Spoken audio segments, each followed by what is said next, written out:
উত্তর দিচ্ছ না যে? তোমার নাম কি বটকৃষ্ণ নয়? না, অবশ্যই বটকৃষ্ণ। যদি হয়, আচ্ছা তোমার নাম কি বলো? আমার নাম বর্ণমালী। ছেলে মানুষ কিছুই জানো না। বর্ণমালীও যা, বটকৃষ্ণও তাই। বর্ণমালী মানে জানো? না, বর্ণমালী মানে বটকৃষ্ণ, আর বটকৃষ্ণ মানে জানো? না, বটকৃষ্ণ মানে মানে বর্ণমালী।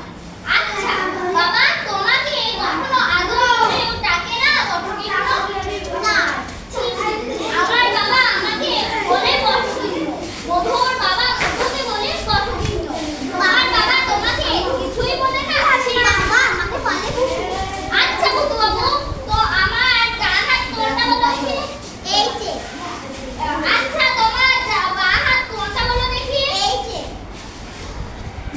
আচ্ছা বুবু বাবু, এটা কি বলো দেখি? না না না,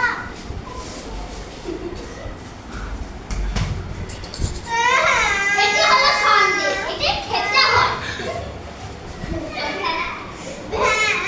ছি ছি বুবু বাবু, তোমার জ্ঞান হবে কবে? বলো দেখি, এটি জানো না যে পেটে খেলে পিঠে সয়? তবে তুমি কি বলো, পেটে খেলে পিঠে সয় না?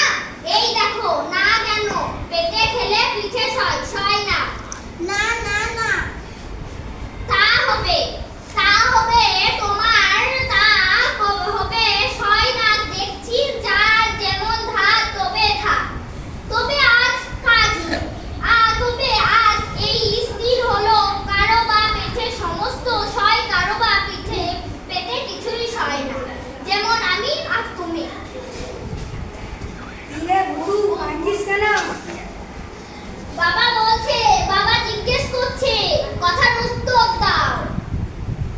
আমাকে মেরেছে? আগে পাড়ার একটা ডানপিটে ছেলে খামোকায় পেয়ে গেল, বেচারা কোনো দোষ নেই। সন্দেশগুলি খেয়ে ভূতু বাবু ঠোঙাটি নিয়ে খেলা করছিল। ভূতু